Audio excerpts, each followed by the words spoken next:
Welcome back to Eye on Northwest Politics. We have seen horrific images coming out of Israel and Gaza as the militant Palestinian group Hamas conducted terrorist attacks against Israel, and Israel responded with attacks on Gaza, which Hamas controls.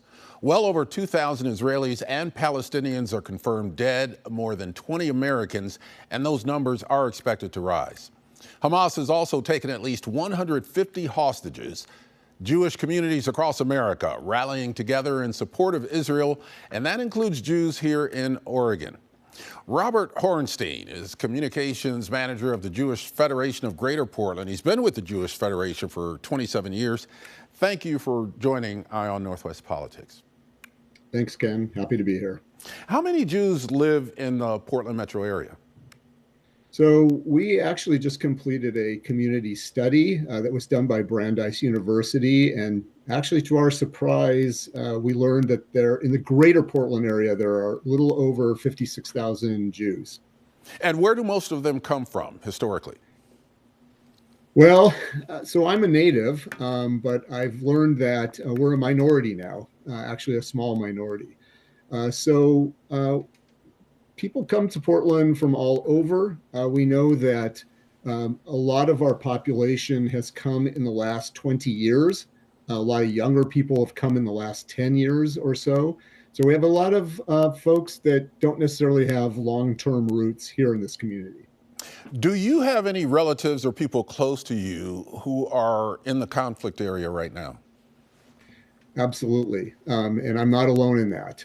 I think if you interview a lot of folks here, including we have a not insignificant Israeli population living here in the Portland area.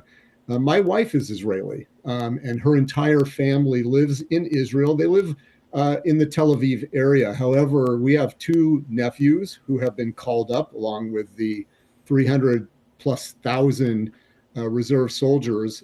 We know one of them is actually now on the Gaza border. I assume that if he hasn't already, that he may be asked to go into Gaza, and that makes us, of course, very nervous, and his family is very concerned about that. You and other Jewish organizations in Oregon have had vigils and other gatherings this week. Why does this touch so many people in Portland? Yeah, so Israel is an important part of our Jewish identity. So we had a gathering on Monday night. We had 1,200 people actually in the room at Congregation Neve Shalom, and then we had another 1,800+ households that were live streaming that event. So that's well over 3,000 individuals. If you think about it, that's maybe 1 out of every 18 Jews who live in the greater Portland area attended that event. And the reason is because many of us have family there, friends there, who are impacted by this horrific attack that occurred last Saturday. Many of us have traveled there. I lived there for a brief time. Many of us have studied there or sent our kids on summer programs or gap year programs. So there is sort of this unique connection that Jews have, not just in Portland, of course, but all over the United States. That we have this connection with Israel, which is our ancestral homeland, and it's very meaningful to us. And so when something like this happens, there's great concern for our families, our extended families in Israel, and there's also concern about the potential for a spike in anti-Semitism. We've been following concerns over the safety of Shani Look, a former Portlander who was at that music festival that Hamas attacked. At first, we thought she was killed, and then there were reports that she's alive, but in critical condition at a hospital in Gaza. What have you heard about her situation? Just that. So yes. So Shani was a kindergartner in the Portland Jewish Academy. So that's our community day school. I believe a family then left, and I believe she's German. She's only 22. She was kidnapped. There is actually a video of her being kidnapped. And then she was being paraded around Gaza City in the back of a truck. And it was presumed now, we thought she might have been killed, but it's presumed now that she had a serious head injury and that she's in a Gaza hospital. But to me, what that probably means is that at a point where she's at least somewhat recovered, they'll take her back into captivity, and she'll just be one of another, 149 other hostages that are being kept there. Scores of innocent people, Israeli and Palestinian, are caught in this conflict. And I want to make it clear that no one we talk with condones the terrorism in Israel by Hamas. However, this is what Portland State University's Students United for Palestinian Equality said about the historical context of the Israeli-Palestinian conflict. Take a listen.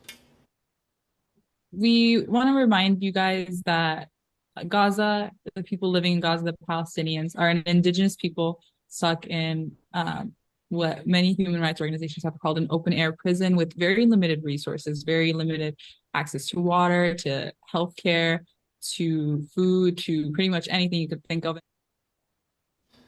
And we've heard that Israel is asking Palestinians to evacuate certain parts of Gaza now in anticipation of a future attack on Hamas. So what's your reaction to what she just said? Sure. Look, no one in my community wants to see Palestinian civilian non-combatants hurt or killed. Yesterday I was watching a video of a Palestinian woman in Gaza who was apparently living in an area that had been bombed, and she was complaining that there were no bomb shelters like they are in Israel. And my reaction to that is, well, why aren't we asking why that's the case? Why is it, for example, that hundreds of millions of dollars from Qatar, however you pronounce it, that has been allowed by Israel to go into Gaza, why haven't they used that money to build schools and parks or bomb shelters? Instead, they've used that money to build a terrorist infrastructure that's embedded within a civilian population. Tunnels that are used to infiltrate into Israel, weapons factories, rockets, okay? And the fact is that if they hadn't built a terrorist infrastructure, there would actually be no reason to have a bomb shelter because Israel would not be attacking Gaza. In terms of the blockade, Israel has always allowed every day over 1,000 trucks with goods, with food, with medicine into Gaza. 20,000 Gazans were allowed to come into Israel for employment because they can make more money in Israel than they can in Gaza. And by the way, I would also add that Egypt is also blockading Gaza, an Arab country. Why is that? How come no one is talking about that? So the open air prison that she speaks of is really because of Hamas's authoritarian theocratic rule. And that, what we hope will happen, is that the Palestinians once and for all will become free of Hamas rule. Robert, we've got less than a minute left, but you've started raising funds to help Israelis affected by what's happening there. How do people get involved? What will that money be used for? Thank you for bringing that up. So we've already raised almost $950,000. People have really responded. That money does not go to us. It goes directly to the victims in Israel of this atrocious attack. It goes for trauma care, for medical supplies, also for bringing new immigrants who are living near the Gaza border, getting them out of harm's way, giving them a few days of respite. So those kinds of things that are in critical need right now. Bob Horenstein, thank you for joining Eye on Northwest Politics. Thank you for having me.